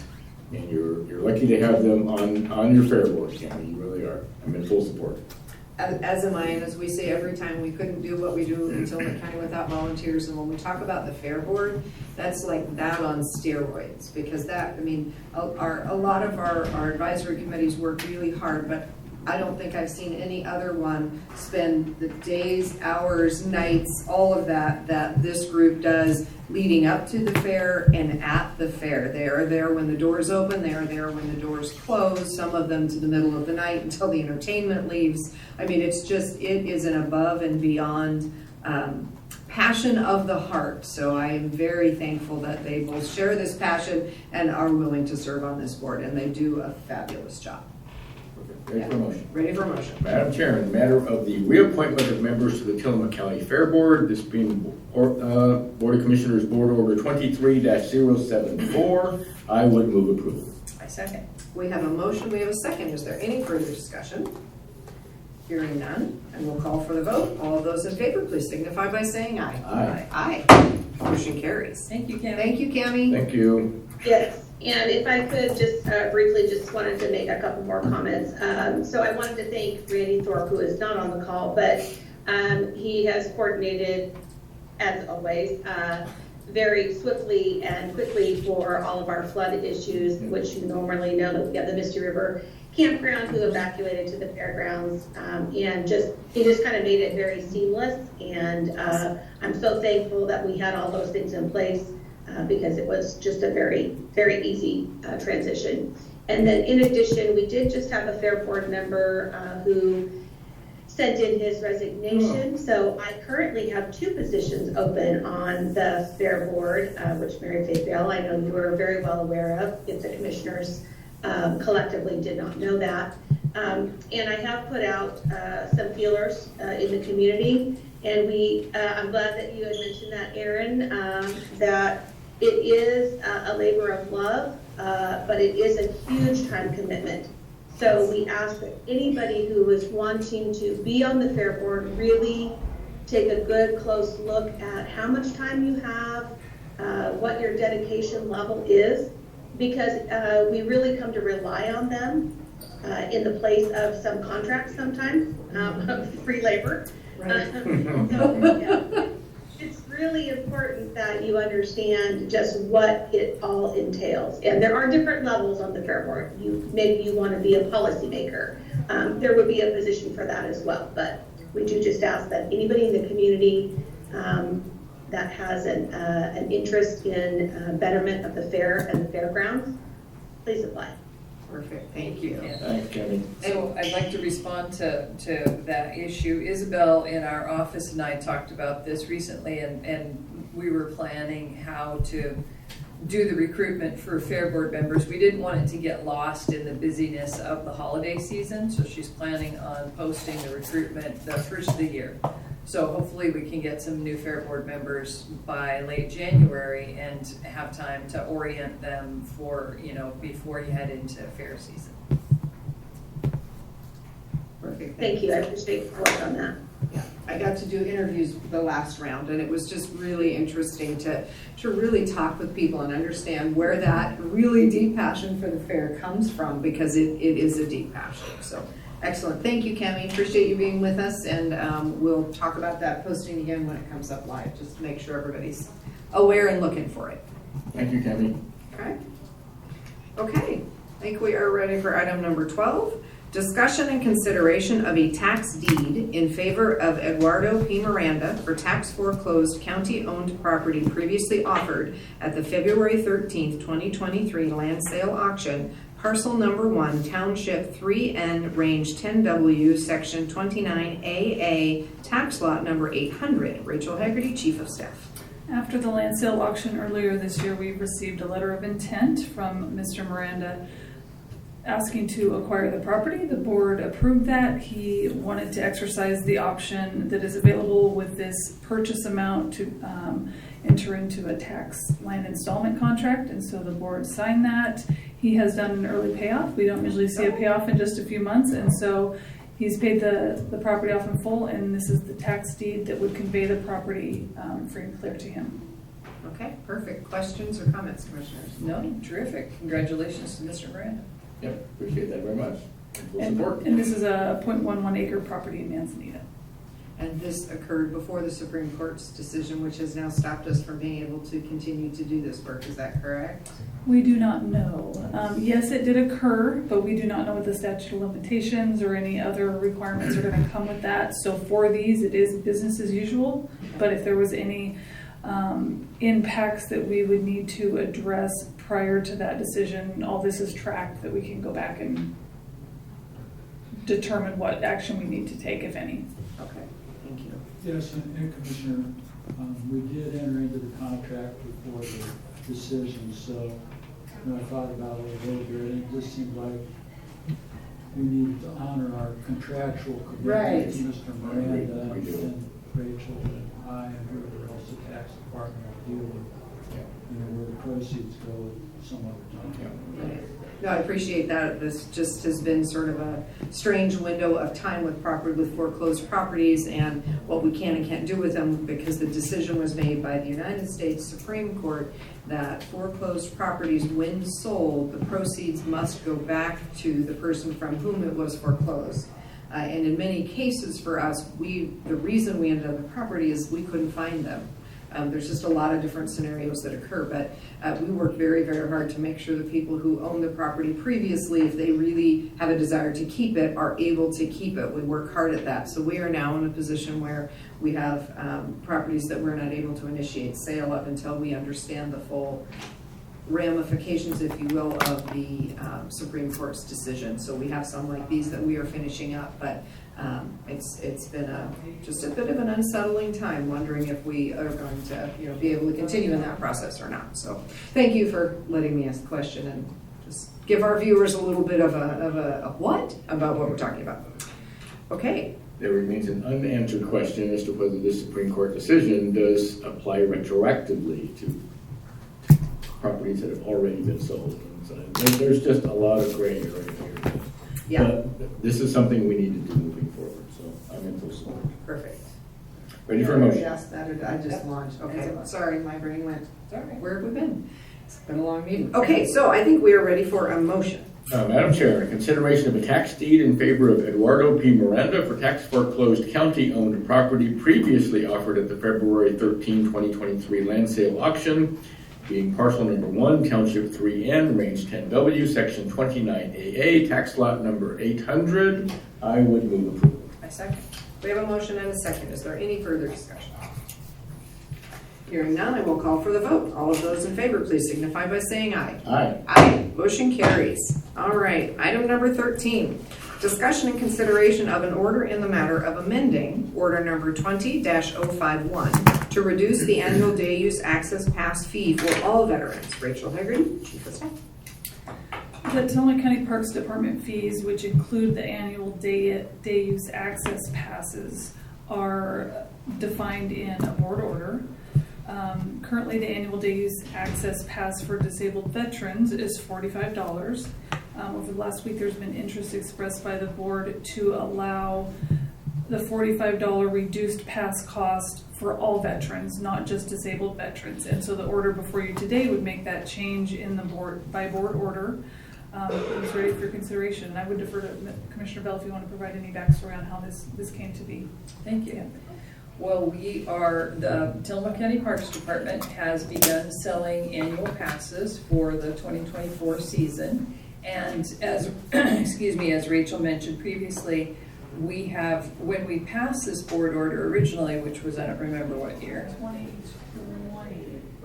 Thank you, 2020. As a board, we made the decision to offer a $10 reduction in fee for senior citizens, for people who are recipients of the Oregon Trail Card, and for disabled veterans. So this year, park staff suggested that we extend the discount to all veterans, and I fully support that idea. I think it's a great way to honor and recognize and appreciate our veterans, and I think it's a great idea. So I'm glad that my colleagues were willing to consider it.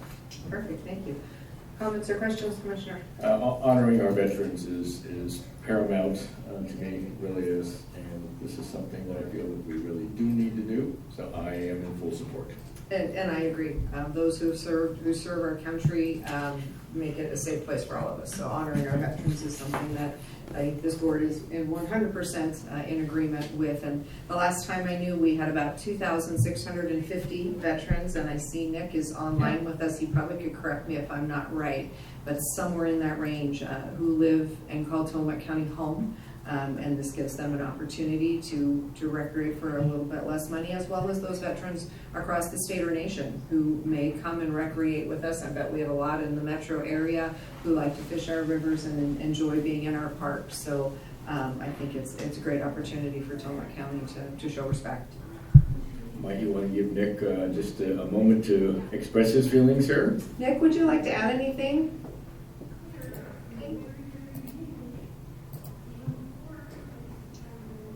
There he is. So, hey, how's it going, commissioners?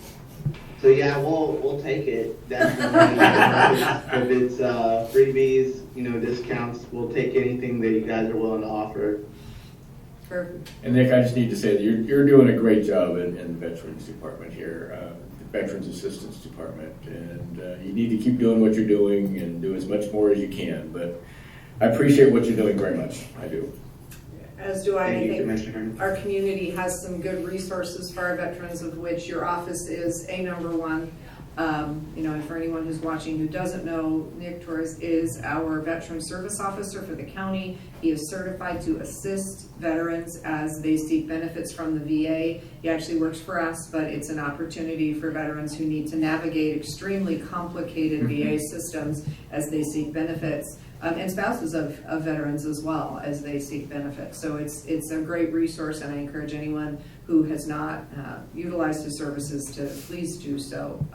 They do a great job out of his office, and there are 3 of you that are certified, is that correct, in your office?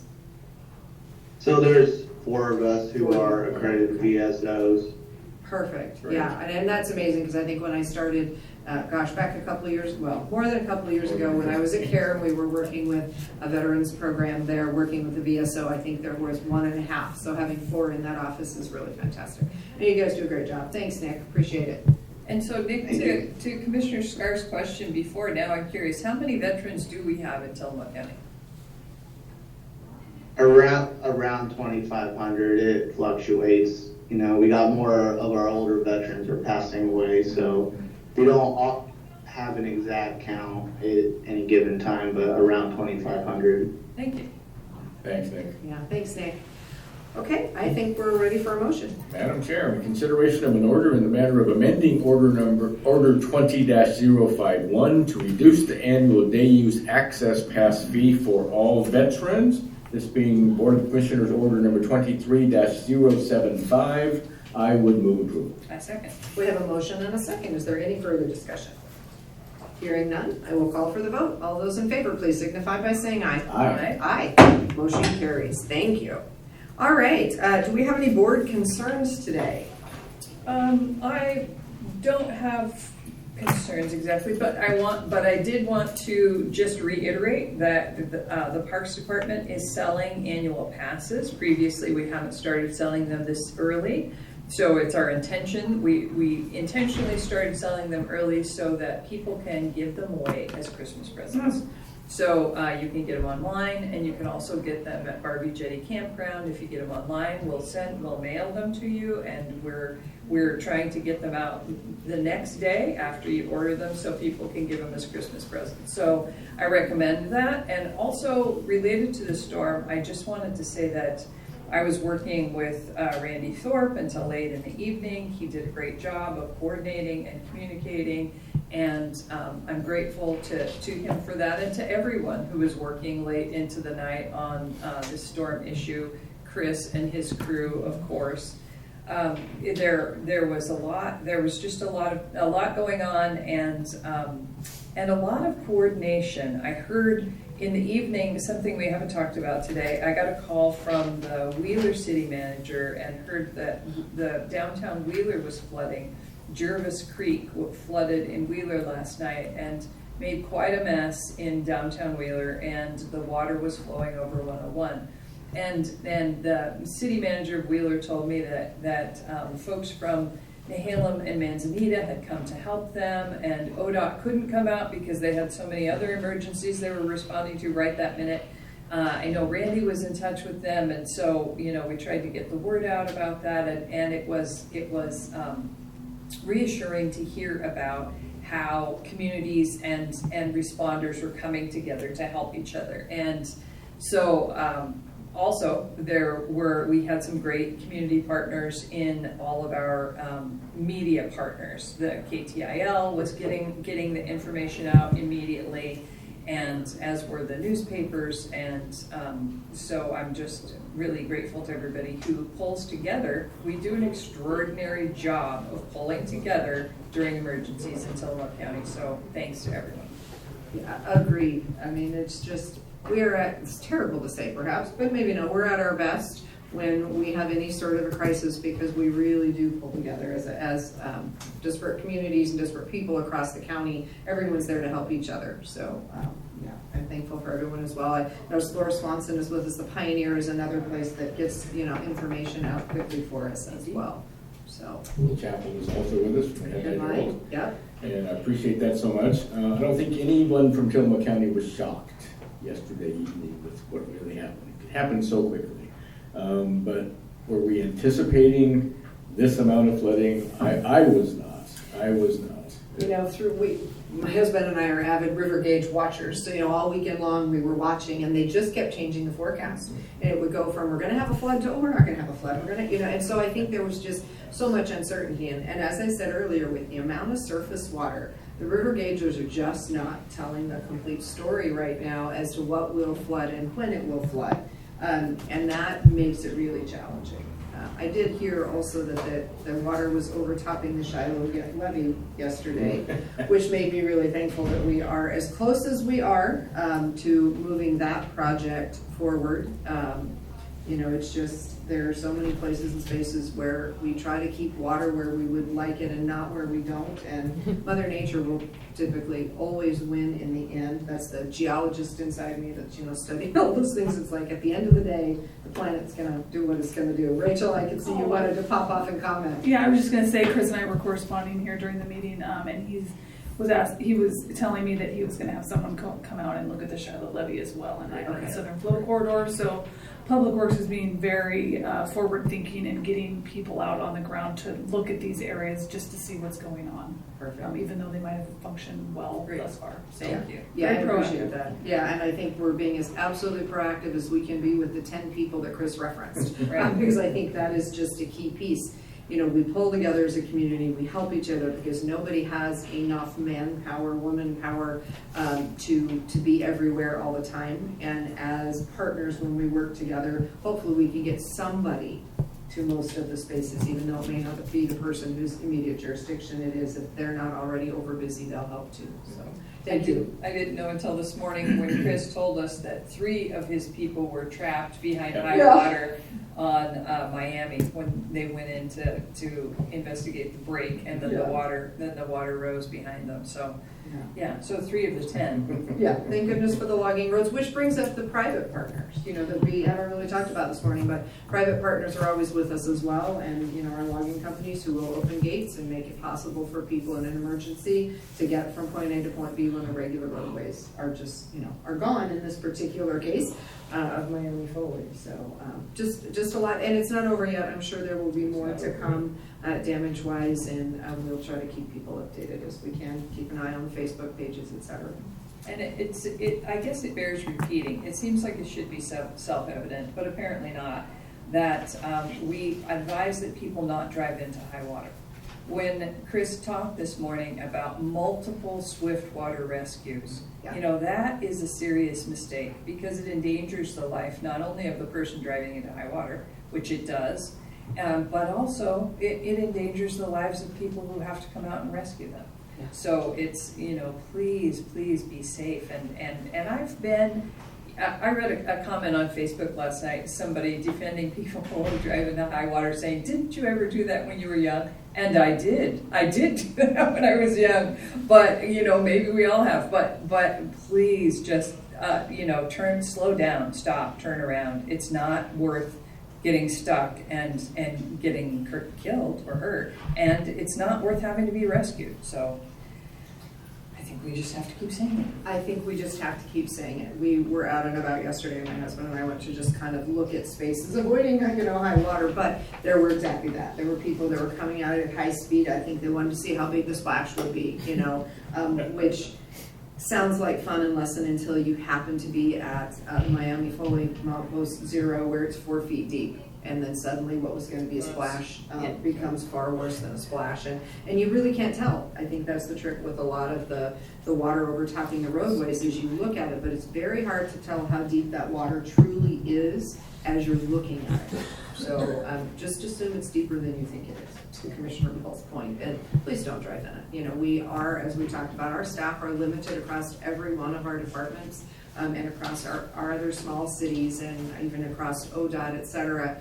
Swiftwater Rescue, we don't have, you know, enough folks to do that everywhere that someone might think it was going to be fun to give it a try. So, yeah, okay. Any other board concerns? So I just want, Doug Olson is in the room, and Doug, now that we know that Sand Lake Road, just south of Thousand Trails, is 1 lane and possibly going to be closed soon, I would hope the Pacific City and Saco Valley Chamber would get a message out, asking people in South County to be very careful. I know people from South County use that road a lot.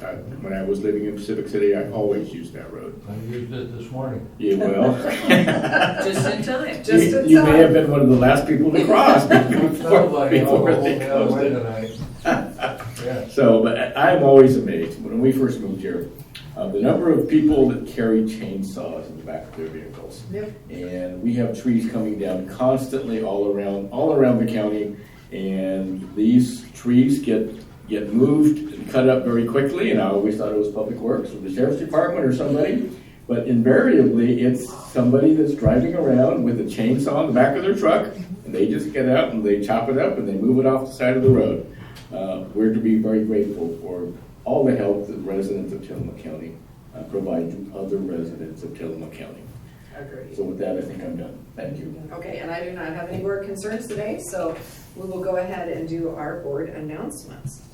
The Commissioners will hold an executive session pursuant to ORS 192.660 sub 2 sub I on Tuesday, December 5th, that was yesterday.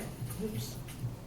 So, the Commissioners will hold a board briefing on Wednesday, December 6th, 2023 at 2 p.m. to discuss the weekly Commissioner updates. The meeting will be held in the Board of Commissioners Meeting Room 106 in the Tillamook County Courthouse, 201 Laurel Avenue, Tillamook, Oregon. The teleconference number is 1-971-254-3149, conference ID 736-023-979 #. The Commissioners will attend a Forest Trust Land Advisory Committee on Friday, December 8th, 2023 at 10 a.m. The meeting will be held in the Santiam Room of the Oregon Department of Forestry Headquarters, 2600 State Street, Building D, Salem. The Commissioners will attend a workshop on Tuesday, December 12th, 2023 at 10 a.m. with John Upton for the Retirement Consulting Group for a quarterly report on the Tillamook County Retirement Plan. The workshop will be held in the Board of Commissioners Meeting Room 106 in the Tillamook County Courthouse, 201 Laurel Avenue, Tillamook, Oregon. The teleconference number is 1-669-444-9171, meeting ID 867-5291-7141, passcode 885613. The Commissioners will hold an executive session pursuant to ORS 192.660 sub 2 sub I on Tuesday, December 12, 2023 at 3 p.m. to conduct a performance evaluation. The executive session will be held in the Board of Commissioners Meeting Room 106 in the Tillamook County Courthouse, 201 Laurel Avenue, Tillamook, Oregon. The executive session is not open to the public. The Commissioners will attend a retirement reception for Commissioner David Yamamoto on Wednesday, December 13th at 4 p.m. The reception will be held at the Tillamook County Creamery Red Barn, 4165 Highway 101 North, Tillamook, Oregon, and everyone is invited to join us for that fun event. That ends our announcements for today, and we will go ahead then and adjourn our meeting at 10:56 a.m.